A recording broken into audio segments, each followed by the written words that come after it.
Take one and only. Confidence, love it.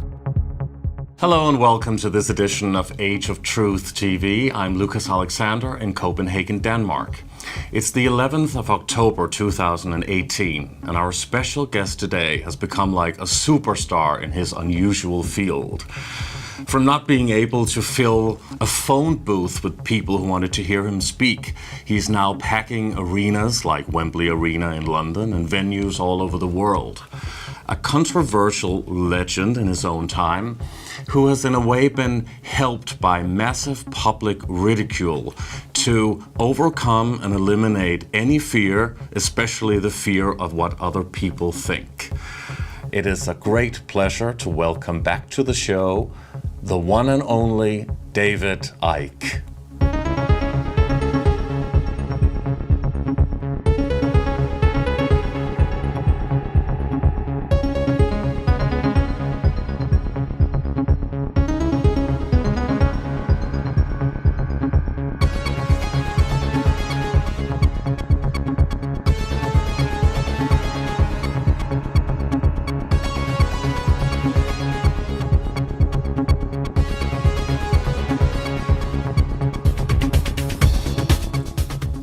Thank you very much and welcome back. Pleasure, Lucas. For 30 years, you've been informing the world about a lot of problems, and that has caused a lot of reactions, and you've tried to come up with a lot of solutions.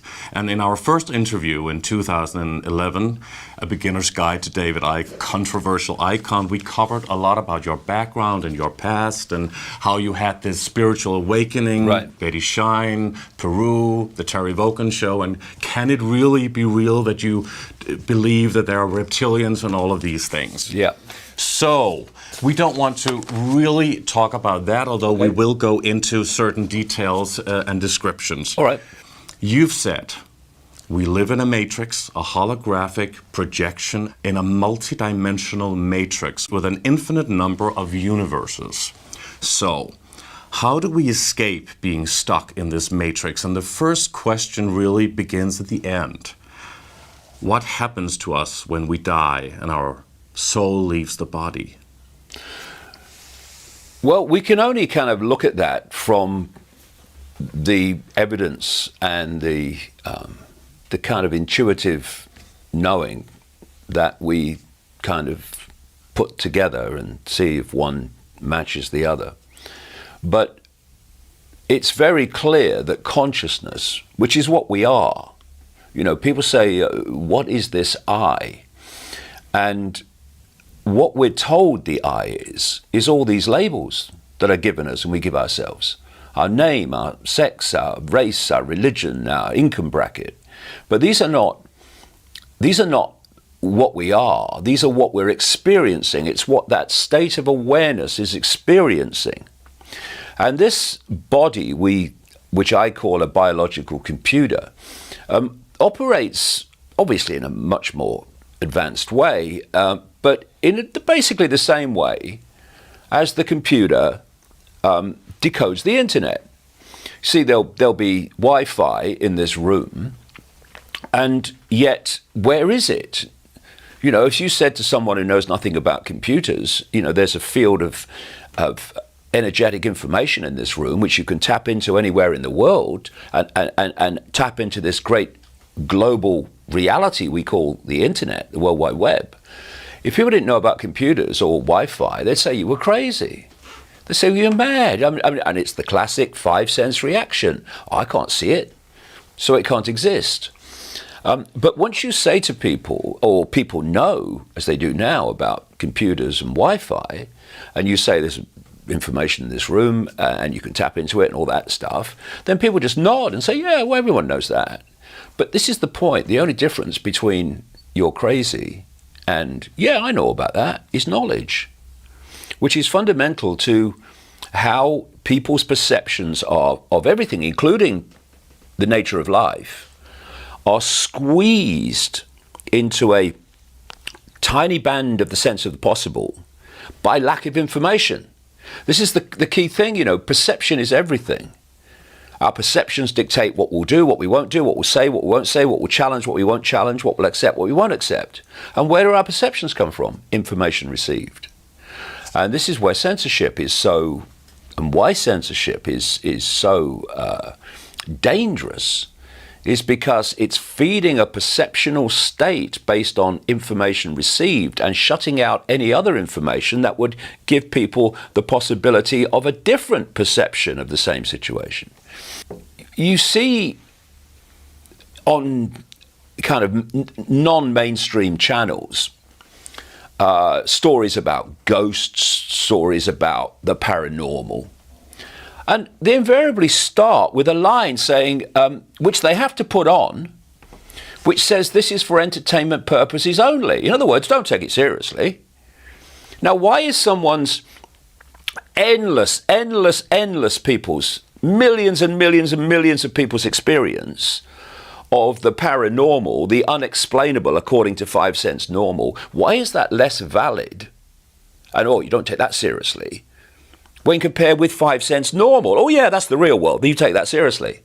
And this is another way, you see, that this whole idea of the eternity of our awareness is kept from us. Because basically what we're given is a choice to believe that this world is a cosmic accident. We are a cosmic accident.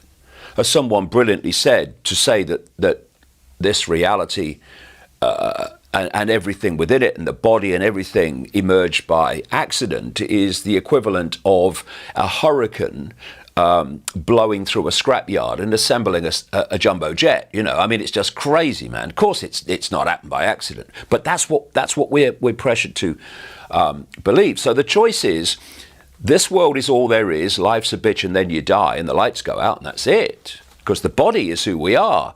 And why is that? Because they want us in body-focused 5 sense perception, which is very, very limited in our understanding of self and our understanding of reality. And the other choice, of course, if you want to accept that life doesn't end at the end of the body cycle, is to believe in a religion and some God sitting on a throne, usually with a beard, will judge you. And this God is so loving, there's hell and damnation if you don't do what he says in your brief 70 years and 10. And by the way, all you need to know what God wants so he'll judge you right is between the 2 covers of this book, whatever religious book it may be. So these are the choices, and you go, crazy, man, crazy. But the alternative, which is that we are awareness, a state of being aware. And my awareness now is aware of you and aware of this room, because my awareness is having its attention focused through this biological computer on this tiny band of frequency, ludicrously narrow frequency we call visible light. And therefore, unless we can expand our awareness beyond the 5 senses, which is what the pressure is not to do, then basically life appears to be only what you perceive when you look through your eyes. Now, if you think that, according to mainstream science, the electromagnetic spectrum is 0.005% of what exists in the universe, that's what they project. And visible light, which is the only frequency band that we can see, is a tiny sliver of the 0.005%. I mean, basically, humans can see nothing. The idea, however, is to persuade us that, A, that's not the case. That's why you don't see programs about it, very rarely, or newspaper articles about it, very rarely. But to focus our attention only in the 5 senses. Now, that means, first of all, if we don't believe in religion and life after death and being judged, then we believe the lights go out, or we don't know what happens. And what does that create? Fear of death. And fear of death gives your power away in so many ways, like to doctors. Oh, doctor, please keep me here a bit longer. Give me a pill or something, because I don't know what happens and stuff. And then there's the religious, always good God going to judge me and all this stuff. So there's this fear of death. And from that fear of death comes fear of so much else. But when you come from this point of perception that what we are is this state of awareness having an experience, a series of experiences, through this body lens which focuses our attention in this band of frequency. And all that happens at death is that vehicle ceases to function, ceases to be that, if you like, computer decoder of this reality. And that which has been observing through it leaves. And that's what happens with near-death experiences. I mean, you look at the millions and millions of people now who've had near-death experiences when their body has died and then been revived. And they talk about what happened in that period in between. First of all, time disappears, because time and weight and motion and all these things that we take for granted in this reality are only information decoded by the brain. And the brain is all operating in this band of frequencies of five senses. Once you leave, what do these near-death experiences say? Suddenly, there was this massive expansion of consciousness. I could see past, present, and future in the same now. I was aware of multiple realities in the same now. Why? Because the state of awareness that is the true eternal I, no form, no body, just awareness, has been released from the body's focus of attention. It's like being released from the computer. And then that awareness, depending on its vibrational state, which comes from its perceptual state, the two are absolutely connected, then goes and explores another dimension of reality outside of this body. What dimension is that? What reality is that? What happens when the soul leave, let's say, this realm? It's all to do with frequency. Mm-hmm. This is why Albert Einstein said, all you've got to do is get the frequency you want, and then you'll get what that frequency represents. So you can decide. Well, yeah, but it comes from your perception. I mean, I go into this in the talks and in the books in detail. I go into it in the talks. It's really important. If you are in a state of depression or a state of anger or a state of hatred, these things are represented by frequencies. If you're in a state of joy and empathy and love in its various forms, then you are in a high frequency because your emotional, mental, perceptual state dictates your frequency. And your frequency dictates, and how expanded it is, and the nature of the frequency dictates what you connect with. So if you say I self-identify with being this, what I call point of attention with an infinite awareness, that you are infinite awareness, all that is, has been, and ever can be, all possibility having an experience, then that perceptual state will connect you with the greater awareness, the scientists call the quantum field of possibility and probability, in a much more expanded way. So you have then, therefore, the potential to manifest, decode out of that potential and possibility enormously greater. And steer your own the direction you want to go. Yeah, but what you'll do is you will be able to therefore manifest possibilities in your life and means of creation in your life on a much more expanded way than someone who is in a perceptual state that says, I'm little me, I've got no power, I have to look up to them because they know what they're doing and I don't. That is a very narrow, very low frequency perceptual state. So you will interact with this field of possibility and probability in that frequency band that is represented by your limited state of perception and limited state of self-identity. Thus, what you will create is another self-fulfilling prophecy, just like the expanded state of awareness, and that self-fulfilling prophecy will be little me perception becomes little me life, little me I have no power experience. But you also talk about we are living in a matrix.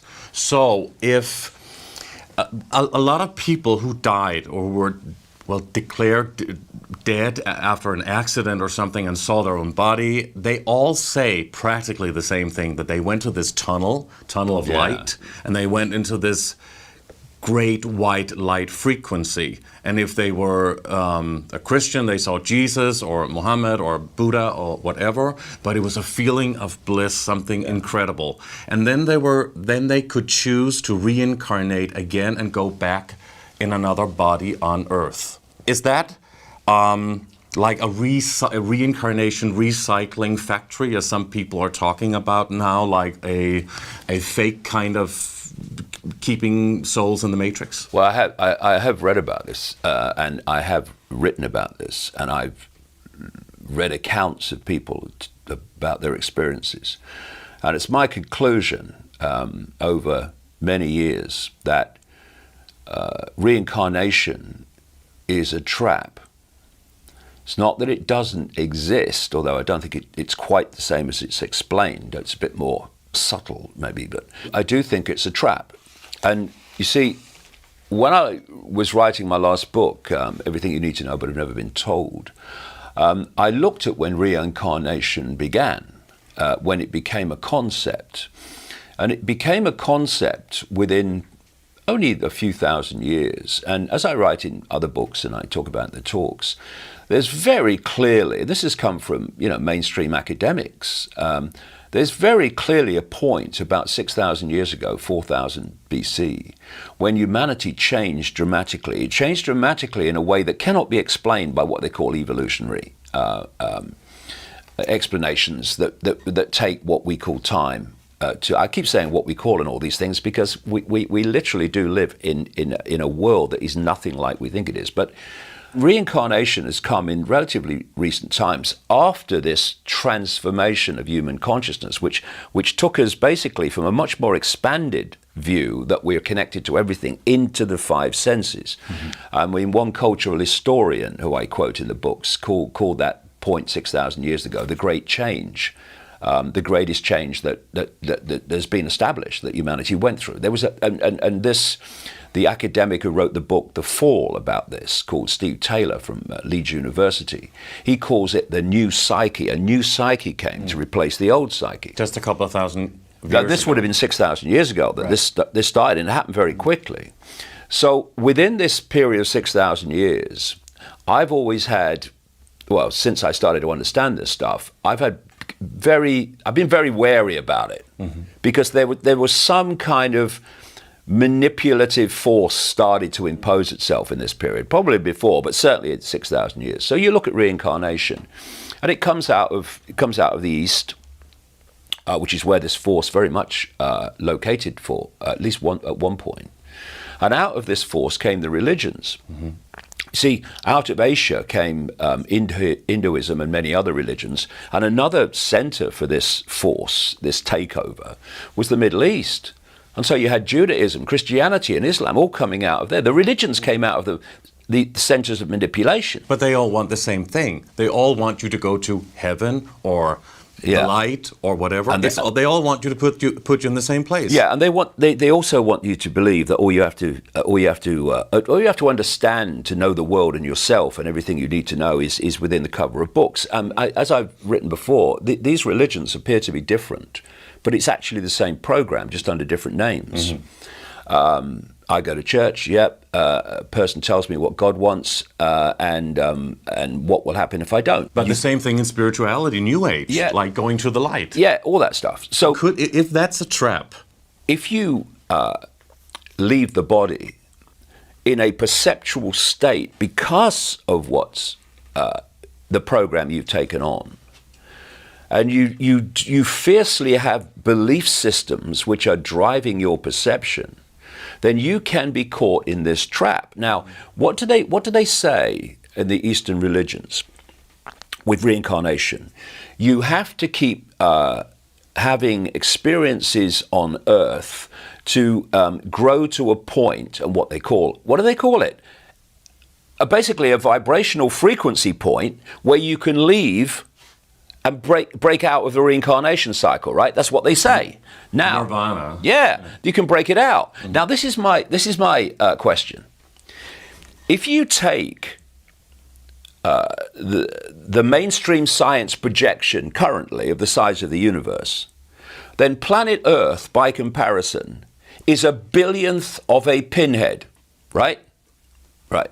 Now, That's not a lot. so let's just break this down. You have to keep having lives on the equivalent of a billionth of a pinhead within only one universe, never mind all the other realities that exist beyond it in infinity.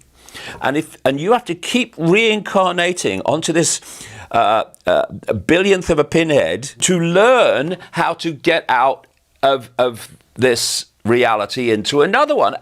Excuse me, that's crazy, man. Again, what were we doing? You would not want to return to this place, would you? Or would you? Unless there was something, a contribution you could make, then yes. But the point is that beyond this pinhead, which is actually not a planet, it's an information source, a narrow band of frequency. That's our reality, a band of frequency. And when you look at the night sky, you're looking at a tiny, tiny dot, really, of even this galaxy, never mind the universe itself. So I come back to it. You keep having to reincarnate onto this billionth of a pinhead to evolve. It's nonsense. So what could be happening? If it is a trap, could that be what you have described as archons? Yeah. Who are part of trapping this? And please describe, what is an archon? Is an archon the same as a demiurge or a jinn or a demon or an angel? What are all those things? What I have been suggesting now since the early turn of the millennium is that we live in the equivalent of a virtual reality computer game. It's not a coincidence that the physics of computer games and the mathematics of computer games mirror the physics and mathematics of this world. And so when I first started writing about this, there was a guy at Oxford University called Nick Bostrom, who was also speculating that maybe this is a virtual reality. What has happened, if you notice, in the last 2 or 3 years, more 2 than 3, is mainstream scientists have started to come out one after the other and say, well, actually, when we look at it, it does look like we do live in a simulation. You've got Silas Bean and his team at Bonn University. You've got James Gates, a former science advisor to Obama, whose team found that the basic mathematics that you find in computer browsers and internet browsers are found in the energetic fabric of our reality, that there are error-correcting codes they've found, which are the same as those in computers, which hold information in a stable state. So if it's getting out of kilter, it kicks it back. You have Rich Terrell, a NASA scientist in computers, who came out, made public statements, did public interviews, saying that in his opinion, we could very well live in a simulation created by what he called aliens.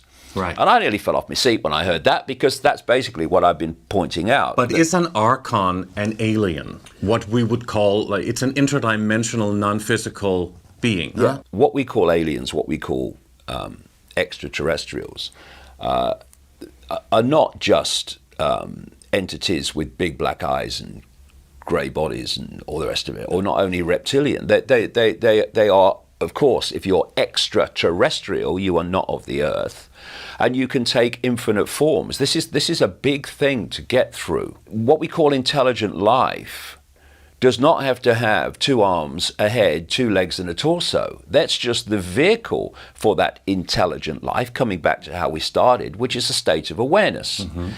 So in its base form, and the Gnostic believers, the Gnostic writers from basically 2,000 years ago in Egypt, who left their writings, and they were found in Egypt at a place called Nag Hammadi in 1945. They say that the archons in their base form are simply a state of energy, what I would call a state of awareness. Never physical. But they can be. Okay. Because what have we been talking about? That the real I is awareness, a state of awareness, which becomes embodied and then experiences through a vehicle till the vehicle ends its cycle, and then it leaves, what we call death. Now, that's not just true of the human experience, that's true of all experience in form. So can you only be or take physical form in a on a three-dimensional frequency? Well, no, because it's the information you project.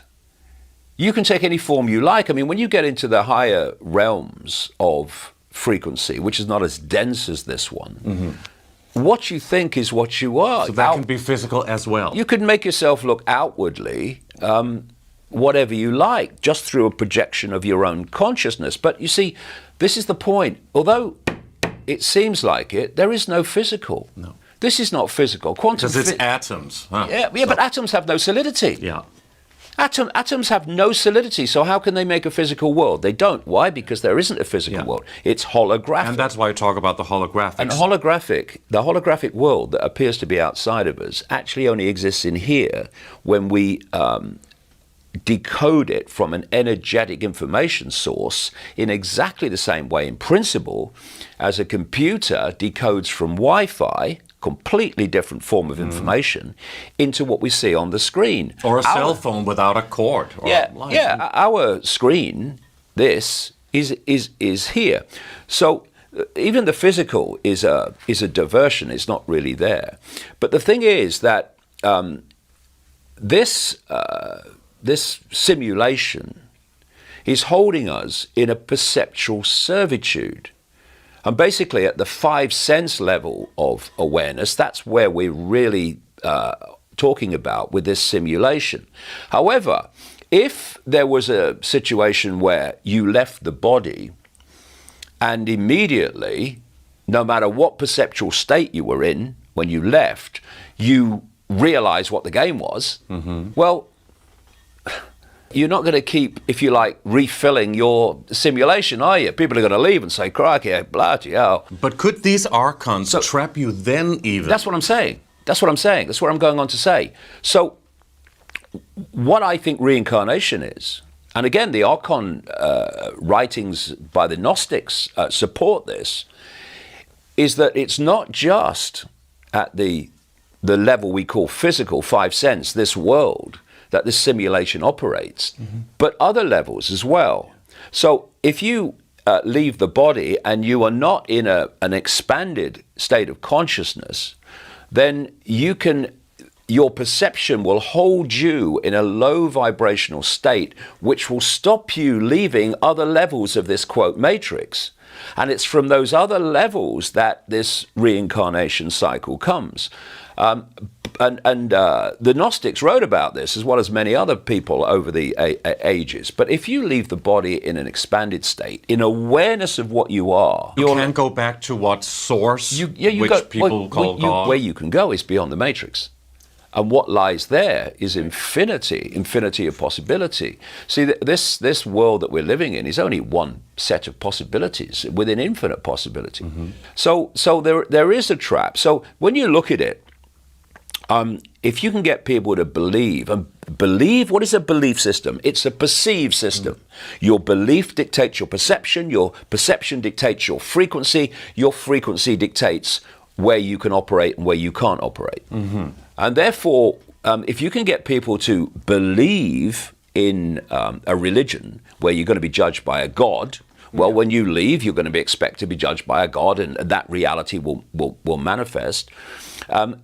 But if you believe in reincarnation, then the same thing Yeah. happens. You're still in the trap. It's the same trap. It's the same so trap. How does an archon function? Is the archons connected to, superior to, lower than, or similar to the reptilians? Well, I say that, you see, the reptilian form is an outward body like this. Now, within this human body, you have consciousness that is lovely, kind.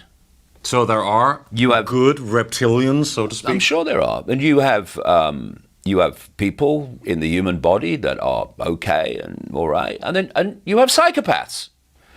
Now, what it seems from my research over 30 years is that this reptilian genetics, because of its nature, and just as this body, this biological computer, decodes information in a certain way, so different forms decode it in certain ways. It's much more likely to be towards the psychopathic side, not entirely, not at all, but it's more that way. I remember a Zulu shaman called Credo Mutwa said to me a long, long time ago, who of course, the Zulus have this concept of what they call the Chitahuri, the children of the serpent people who are manipulating the world, something you find all around the world. And he said to me very early on, this would be back in the 1990s, if you want to understand the cabal manipulating the world, study the reptile. When you look at reptilian animals, crocodiles, alligators, etc. I went to crocodile farms and alligator farms in various places. Australia is one of them. And I watched the demonstration with the guy in the pen. Cold-blooded predators, huh? Yeah, and also incredibly computer-like. Incredibly computer-like. I was in Australia, and this guy was in the pen with these crocodiles, and he was holding a stick, and he said over and over again, "I'm going to do this now, and when I do, the crocodile will do this." And every time it was exactly the same. It was computer-like. Like a computer program. Yeah, like a computer program. They're very, very computer-like. So The same with this highly evolved reptilian race that you've been talking about for so many years. well, highly evolved in the sense of technologically very much more advanced. You know, it doesn't mean necessarily more. Well, it doesn't mean more spiritually evolved. And so, what was interesting to me? Well, many things were interesting to me, but when I spent a lot of time reading these texts from the Gnostics from Egypt that were supposed to have been put in this earthen jar about maybe 400 BC. The writings are said to go back maybe to 100 BC. Sorry, AD, and 400 AD. I was interested to read the descriptions of them when they were, after they were found in Egypt in 1945, where they're describing archons and their base state being consciousness and energy in their base state, which absolutely fits what I'm saying. But this is what they said.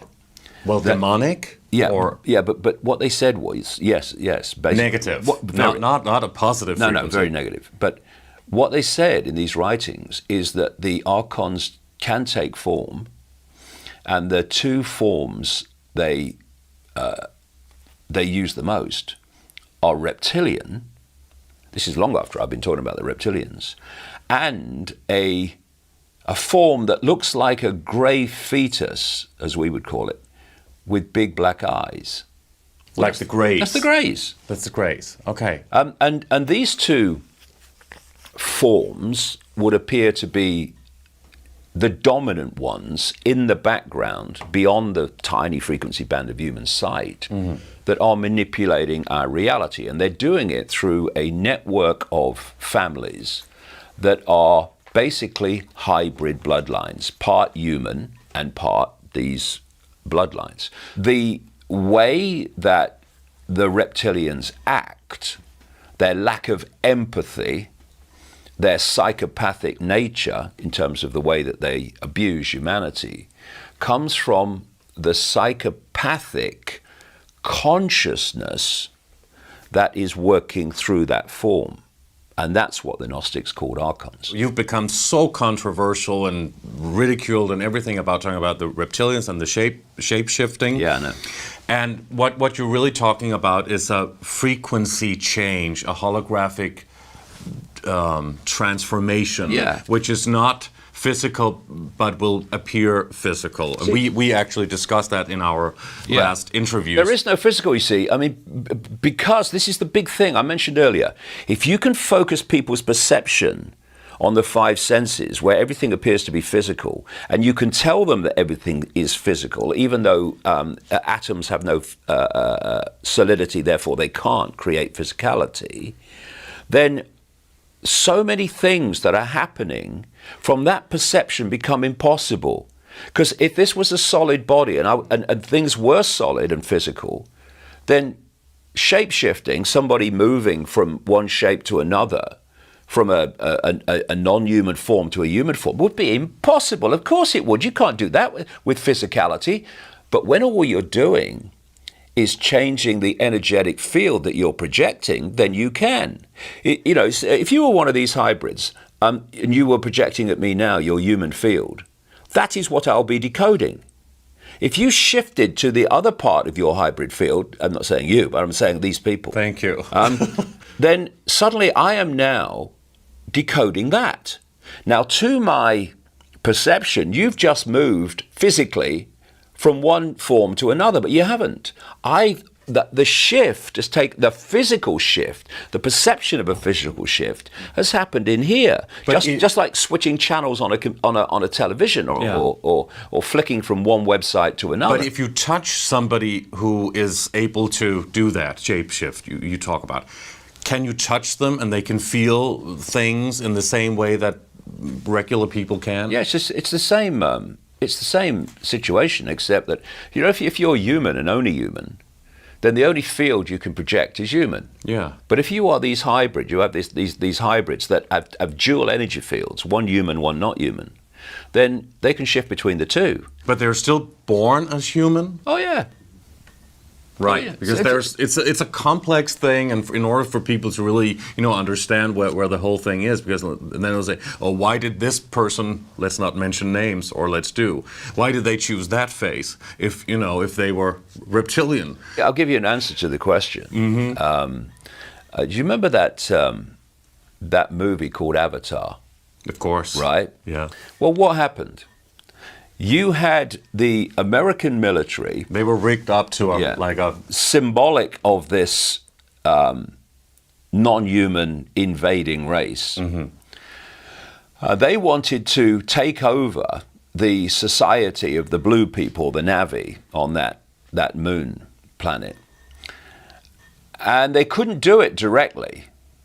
So what did they do? They took on outer bodies that looked like the blue people. Mm-hmm. And they infiltrated their society. And the blue people thought they were dealing with their own because they looked like them.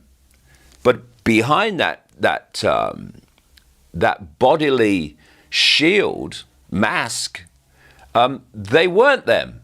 And that is exactly the principle of what's going on. And a lot of things you've talked about, a lot of things are actually exposed in Hollywood movies. Oh, yes, absolutely. So next question is, and this connects to everything else you've been talking about, how significant is the planet Saturn?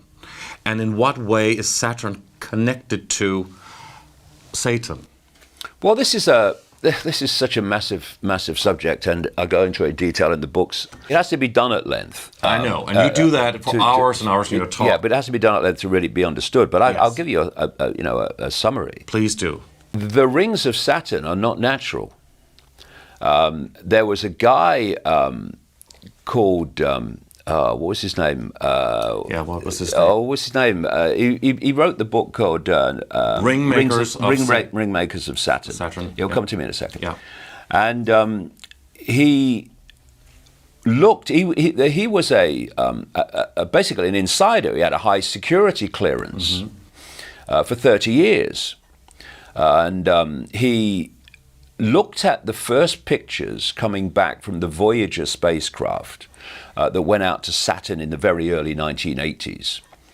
And he compared the pictures, and he saw the rings were changing, not over thousands of years, but minutes. And then the Cassini mission to Saturn started around the early 2000s, and he compared the Voyagers to the Cassinis, and he saw vast differences, but he saw other things too. And some of the pictures are in my books, and they're NASA pictures, and NASA have never talked about them. And they are what he calls electromagnetic vehicles, not spaceships, electromagnetic vehicles. And on the pictures, they look a bit like a big cursor on a computer. And they are in the rings, and all this stuff is pouring out of them, which he calls exhaust. Creating the rings. Oh. And there are pictures of rings half finished, of rings still being constructed. And then you see pictures of these electromagnetic vehicles on NASA pictures all around Saturn, and they are enormous. But can we trust NASA pictures? Well, you can maybe trust NASA pictures they don't want to discuss that this guy has put out. Mm-hmm. And you can certainly see that the rings are not developing over enormous amounts of time, because, as he points out, they're changing all the time. And interestingly, in the Gnostic writings about the archons, what we were just talking about, that there is a trap, and when you leave the body, you only get out from the trap when you get beyond Saturn. And putting it all together, as I do in detail in the books, those rings are broadcasting something. The moon's involved as well, I'm sure, which is why there's enormous anomalies about the moon that no one can explain. Shouldn't be there. It's far too big to be going around a planet this small. But these rings they're almost, you could consider them a broadcast transmitter. They're broadcasting an information source. And for me, they're part of the broadcasting system that's broadcasting the information that we're decoding as the simulation. And then look at, these bloodlines, they came out of Sumer, Babylon, Egypt. And then they moved up into Europe, these hybrid bloodlines. And one of the places they stopped off at and created was Rome and the Roman Empire. Who was the biggest god of Rome? Saturn. And Saturnalia. Saturnalia, that's our Christmas. In Rome, they had this festival where they had decorated trees, they hung holly and exchanged presents, and had this big debauchery festival. And in the same run-up to the period that we call Christmas, and look at Santa. What's that an anagram of? Satan, Santa, and so don't tell your children that. And then you look at Saturn, and then you find Saturday. Yes, that's Saturn Day, of course, the religious day of Judaism. You have Sunday, the religious day of. It's all connected to the planets. Look at the Satanists in the big satanic rituals. One of their centers of worship, focuses of worship, is Saturn. So you put all this together, plus a lot more, and Saturn is a very, very significant planet in this arrangement that we call our reality. And the moon, again, is very much part of that as well. Your research has led you to understand that they use Satanism and dark energies in ways that nobody could really imagine. Ordinary people could not imagine this could actually be real. And this is what you talk about is happening on a massive scale. Why is that? Why do they use Satanism? And how do we really know that they do that? Well, first of all, I've talked to I've been on this road a long time, 3 decades now, and I've talked to so many people around the world who are either former Satanists or took part against their will in satanic rituals. And so you just build up this body of common descriptions and common evidence over a long period of time. You don't just meet someone and they say, this happened, and you say, okay, yeah, I believe you. You have to cross-reference it, you have to question it, you have to see that someone said this in Australia and someone said this in California, and they're describing different rituals, and often same people in terms of famous people. They're describing the rituals and what happens and why in the same way, and so you build up this body of evidence. And also with these hybrid bloodlines, when I've tracked them and researched them deeply, they invariably lead into Satanism, and they lead into pedophilia, which is in many ways an expression of Satanism. And so you get people like... and they are what you could call the Illuminati? Yeah, the illuminated ones. They sometimes call themselves, I call them the hidden hand. There's many names for them.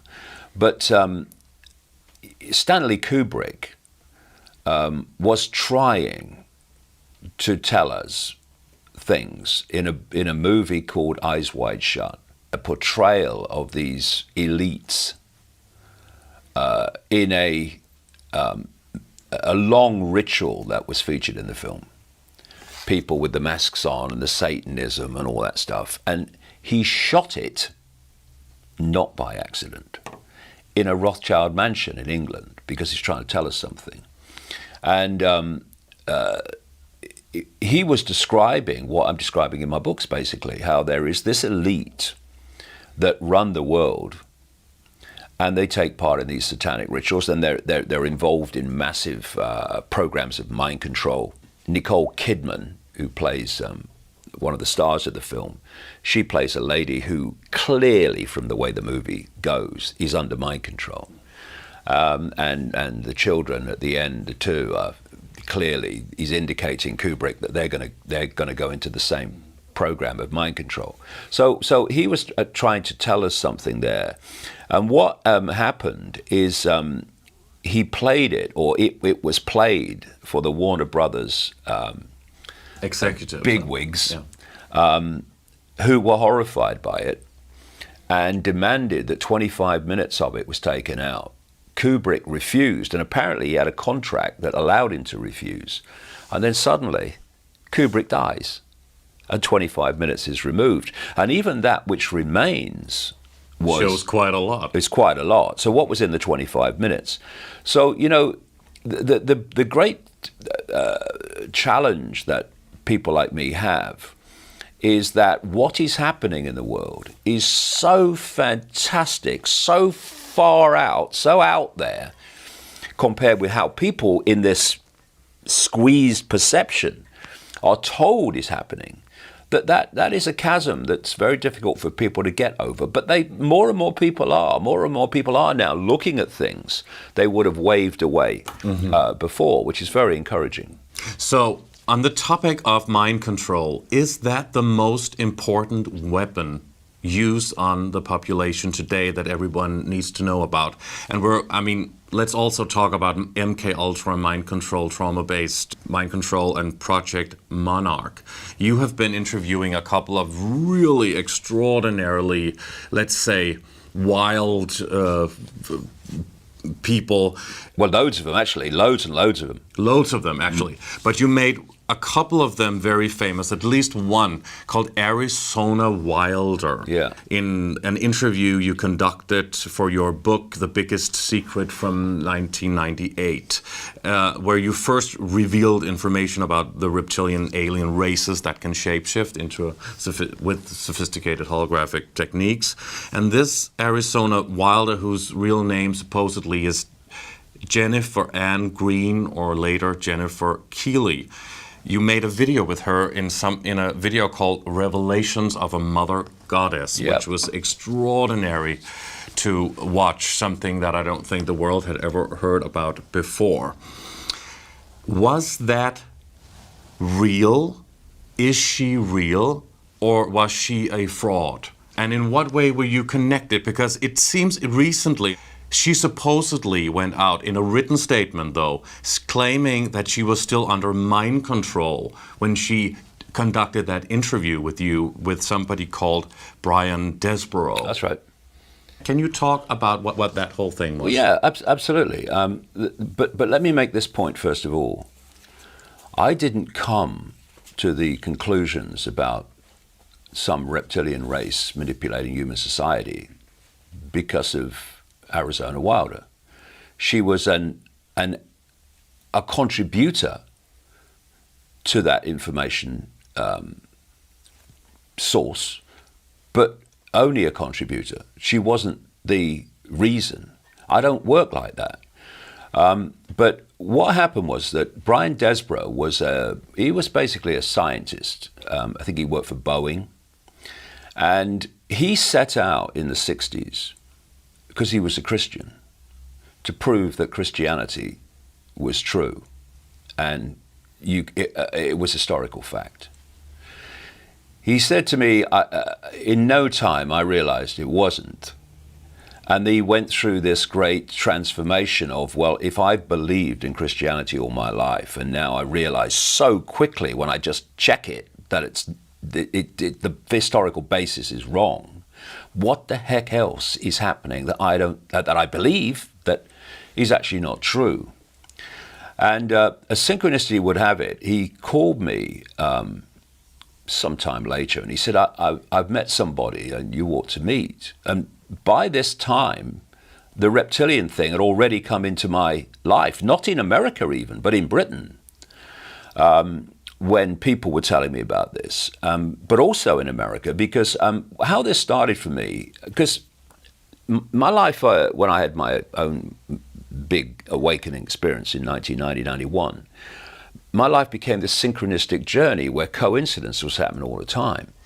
And I went out to America in 1996 and talking to nobody. And as I traveled around a different place, talking next to nobody every day, in a period of about 15 days, I met about 12 separate people in different places who told me the same thing, that they'd experienced seeing someone look human, then turn into a reptilian type figure, and then back again. One was Kathy O'Brien also, huh? Yeah, but she experienced it, but she read it in another way. But no, Kathy O'Brien was much earlier. These 12 people were people I'd met before. And what you do is, when they tell you this, what you don't do, unless you absolutely know from your own previous experience that it's true or not true, you don't say load of rubbish. You say, interesting, back burner. Let's talk about it. Is that Let's what you mean? talk about it. Let's question it. Let's see what evidence there is. And then let's put it on the back burner and see what comes up. Mm-hmm. And then you meet someone else. Then you meet someone else, someone else, someone else, someone else. Then you go to Australia and meet other people. And this is all before The Biggest Secret came out, which is the first time I'd gone public in any of this. So these people were coming at me, telling me their stories, blind. They had no idea, because I didn't tell them, that I'd come across previous stories that were like they were telling me. So you build up this body of evidence, you see. Right. And because you're not having a preordained belief system going, no, you let it form. So by the time I came across Arizona Wilder, and the reason that Brian Desborough called me and said, you ought to come meet this lady I've met, is because he knew that we were talking about the reptilians before her. So I went over, and she was incredibly compelling. She showed me some of the ritual paraphernalia that she'd used in the rituals. And her name, she called herself then Jennifer Green, mm-hmm. because she said that she had been put under mind control and trauma-based mind control, which breaks up the mind into a honeycomb of compartments, which is how it's basically done, by Joseph Mengele. Joseph Mengele, the angel of death in the concentration camps in Germany, in Auschwitz.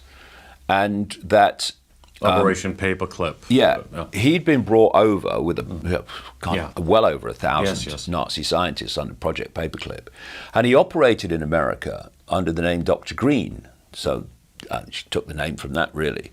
And by that time, she had dyed her hair like a purple color because she's actually naturally blonde. Yeah. Because blonde-haired, blue-eyed genetics is kind of the one they like What to they use most. supposedly use for these MK Ultra presidential models. Yeah, there is this mind control project which came to light, and there were public hearings about it. All the real stuff was suppressed, mind. And the person who was put in charge of investigating it was Nelson Rockefeller, governor of New York 4 times, and oh dear, and he was actually appointed by President Ford, who was an operative in MK Ultra earlier on. But there was an offshoot of MK Ultra called Project Monarch, named after the monarch butterfly. It's why you see so many butterfly symbolism in a lot of celebrities and singers and actors and stuff. It's because it's the code for Project Monarch. The Sex Kitten project. Yeah, and of course these women and children who are put under mind control, they're sexually abused by the rich and famous. And then that compartment that experienced it is shut away. They call them alters, altered states. And another alter, what they call the front alter, is brought to the front of the mind, and that has not been abused. That alter, when the abuse was going on, was back in the subconscious. So it has no memory of the abuse. Because the mind is compartmentalized. Because the mind is compartmentalized by these techniques they use. But what happens is that as the mind gets stronger and stronger, these compartments can start to break down. And when they do, the memories held behind them flood into the conscious mind. I bet so many of these people around the world. They have these photographic memories of what happened to them. Supposedly another MK Ultra victim, Bryce Taylor, talked about in her book. Right. Thanks for the memories. Yeah, I've met her, yeah.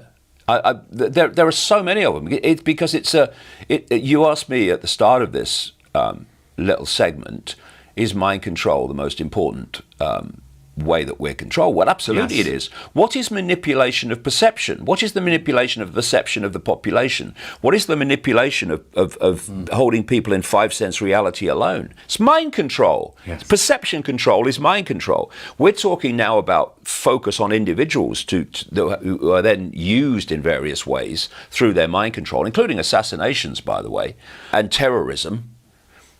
But actually there's a mind control. The whole thing is about mind control. Do you think that somebody like Arizona Wilder, even maybe Kathy O'Brien or Mark Phillips, who people talk about in different ways, I don't know. Yeah, he's died now, Mark. He died now, but some people claim, Kathy O'Brien says that he was her savior and he helped her, and some people say that he was actually her handler.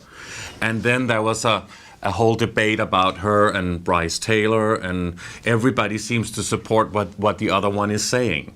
Could this Arizona Wilder thing and everything be a way to manipulate you? Because you became and have become probably the most famous figure within these truth circles. But manipulate me to do what? I mean, talk about things that are difficult for a lot of people to understand. Okay, so they also manipulated Credo Mutwa, the Zulu shaman who's now in his 90s, to describe the Zulu legends of this reptilian race.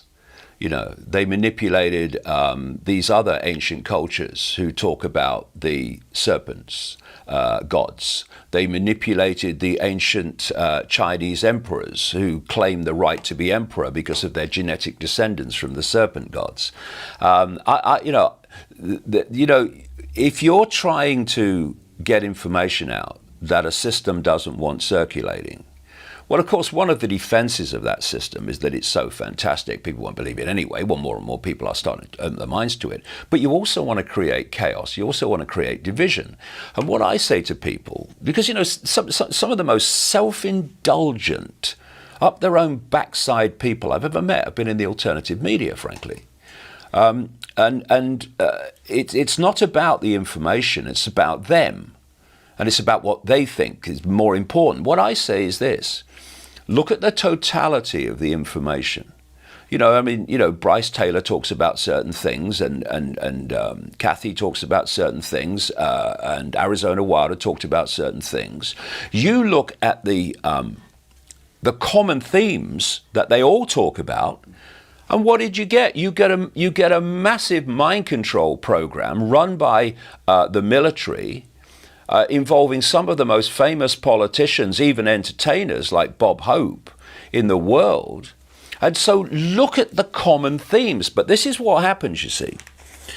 They'll pick out something that's a bit really far out. I'll talk a lot of things that are far out. I'll talk about a lot of things that are not. And so they'll pick on that and they'll go for that. And they'll say, oh yeah, but they disagree. So what? What does it matter? Look at the common themes. And then look at someone who's a whistleblower in modern times, and how what they're saying is happening fits with a Zulu shaman, fits with what people in other cultures are describing. If I was saying to people, you must believe what I say, and if you believe something else, well, that's crazy because you must believe what I say, then that's one thing. But what am I saying? Here is 30 years of research. Here is another way of looking at the world that is very different to the one that you've been told to believe in all your life. Make of it what you will. The last thing this world needs is someone else coming along and saying, I've got all the answers, you must believe me. You must follow me. People say to me sometimes, how many followers do you have? And I say, if I have one, they're not listening. It's not about following. The last thing, humanity got into this mess by following.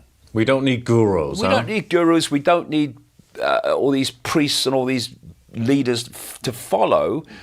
We need information, and then the self-confidence and the self-awareness to form our opinions from as much information as we can get, rather than just that we're given by the mainstream. And that's it. You look at what Kathy has said about her reptilian experiences, where she saw Father George Bush's face turn into a reptilian form.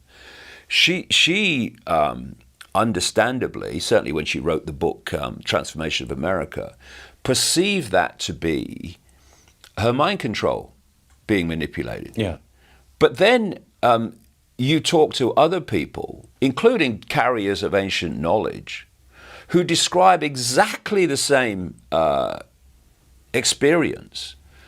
And so, well, actually, it wasn't mind control, it was what a happened. Shift. It was what according happened. to, Yeah. So what you do is you take all these different sources of information and then you put them together.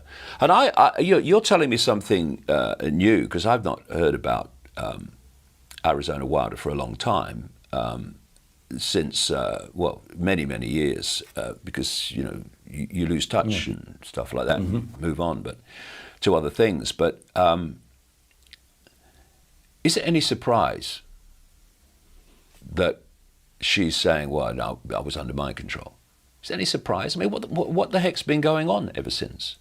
Do you know where she is? No, not now. She was convinced that they were going to bring her back. They were going to bring her back into the program. Oh. That's what she was very, very concerned about.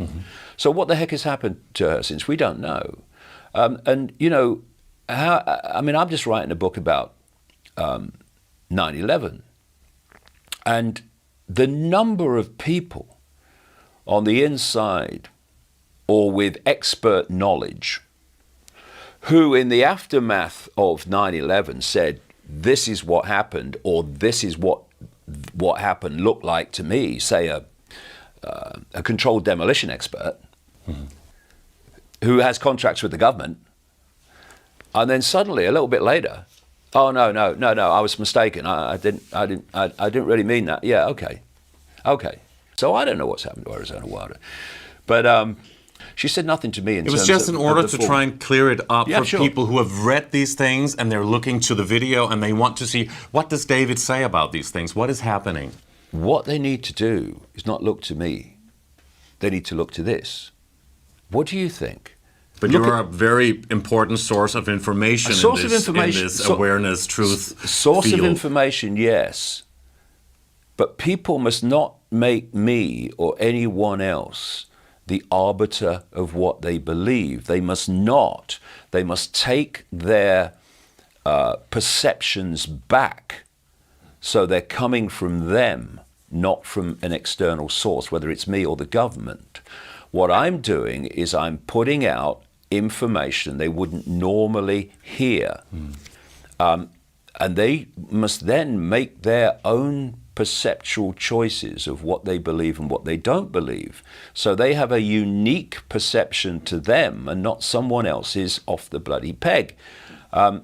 So look at the information and come to your own conclusions. But, you know, I would emphasize again, there's nothing I have said and nothing I have written that has come only from one person or only from two people. I mean, I have been on this road a long time. I've met a lot of people. I've been Traveled the world, done I've so been to many things. over 60 countries, and new ones coming up all the time. So you do gather a body of knowledge, and more importantly, you gather a body of common knowledge coming from people who are not connected to each other. And you evolve also. Yeah. During the years. So there are so many things to cover. Later on, we can cover other things that are very important as well now. But just the remaining moments. Okay. Is there hope for humanity? And what is the greatest wish that you have for our future? Well, if control of perception and limitation of perception is how we're held in servitude, then how do we get out of it? And for me, it's self-identity. We stop identifying the I with the labels. The labels are just labels for experiences we are having in a very transitory little experience in a tiny band of frequencies. If we can self-identify with being the consciousness having those experiences, the eternal consciousness, in the knowledge that we can expand our state of awareness out into this infinite field of possibility, probability, insight, understanding, knowledge, wisdom. And the only thing that's stopping us doing that is our perceptions, our programmed perceptions that are holding us in a certain state of perceptual servitude. Then this perceptual servitude has collectively manifest the world we live in. We live in a prison world because we have prison minds. The one creates the other. You take the bars from the prison, then what that mind in its now new expanded state of awareness creates will be very, very different to the world we've had up to now. This is where the world's going to change. It's not going to it's not going to change screaming obscenities at each other and waving placards. It's not going to change like that. It's going to stay the same. Consciousness has to change because the consciousness that we've been in has created the world that we live in. Consciousness that we can go into will create a very different world. It's not for a laugh and a bit of fun that this global network works 24/7 to hold us in a perceptual servitude state. It's because without it, they cannot control us. There's 7.5 billion people, and there's a seriously handful compared with 7.5 billion that are actually doing the manipulating. But the other important point is that there is an end game to this, which we need to become seriously aware of very, very quickly. In fact, it's in our face if we only could see it. And that is, up to this point, humanity has been controlled by the control of information, which has formed perceptions, which then manifest experience. That's been the process of human control. This end game is to go directly to the mind and feed the perceptions and the emotional states directly to us via artificial intelligence. This is why Silicon Valley, who I've been focusing on a lot recently, is talking openly, some of these gurus like Ray Kurzweil at Google, about the connection to the human mind of AI, which he's giving a timescale of 2030, and we're talking in 2018. I mean, hello.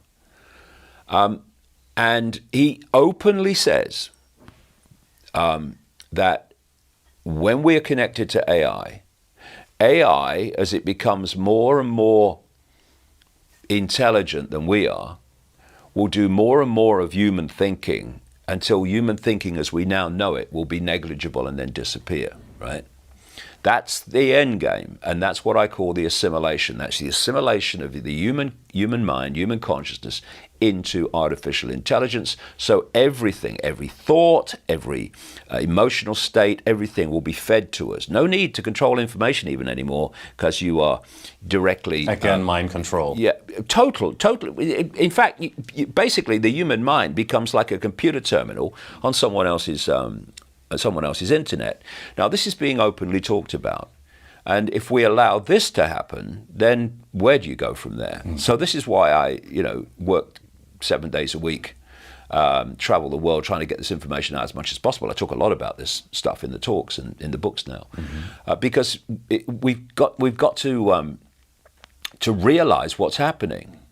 All this stuff with 5G, it's a frequency level and a power of communicative energy, information, that is necessary for this mind control grid to operate. This is why they're upping it, making it more and more powerful and more dangerous for the human body. And why this 5G, which is being rolled out without any testing whatsoever, and the government agency in America rolling it out has admitted we're doing no testing because we don't want to delay it. And they're building this, what they call smart grid, or what Kurzweil calls this cloud, a technological sub-reality, which I've been warning about now for a long, long time was coming. Kurzweil calls it the cloud, I call it the technological sub-reality, to which the human mind is going to be attached. So we just become a computer terminal with no thought as we had before. And so then the question comes, why are people like Kurzweil telling us this? It's because of the sales pitch. The sales pitch is, you connect to AI, you'll be superhuman, you'll be gods. That's the sales pitch. But actually the truth is we'll become subhuman. And human thinking, human perceptions. So by expanding our consciousness and becoming more aware, can we choose spiritually in some way not to become part of this AI? Well, if people become aware of what the game is, they become aware of the consequences of being attached to AI, then surely they'll refuse in very large numbers to become attached to AI.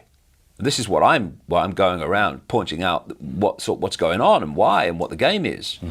But if you are held within this band of frequency and you only get mainstream information, look at the media and stuff, the Silicon Valley gurus, they're selling to it as a good thing. I mean, look at it. Look at what's happened in a short time. They've got you addicted to smart technology, which you hold. They're now putting the smart technology onto your body with Bluetooth and Google Glass and Apple Watches, because it's a stepping stone. Where they want to get is inside the body, so the attachment to AI starts. And they're even doing that in Sweden. Thousands of people have been microchipped in Sweden. Yeah, just because they can then open a door without actually pushing it. Give your freedom away, give your mind away, but the door will open, you have to push it now. And it's happened over such a short time. And what it's doing, it's getting people addicted to the next stage, bang, gotcha. And AI connected to the human mind finished. That's the game. So much to cover, and we could do several shows also about this and much more. And sure, you have written about 13 books, or how many have you written? More, 20 odd now. 20 more. One is here, The Global Conspiracy. Infinite Love is the Only Truth, Everything Else is Illusion. And then your latest one, which is called Everything You Need to Know But Have Not Been Told. Yeah, Everything You Need to Know But Have Never Been Told. Which is the tour that you're on this time. There's a previous one called Phantom Self, which is about the way that we self-identify with labels instead of the real I. And people can know much more about you by going onto your website, www.davidicke.com. That's the one. It's been absolutely wonderful talking to you again. It's been really, really great. Cheers. Thank you so much, David Icke, for being here. Lovely. Good stuff. All done.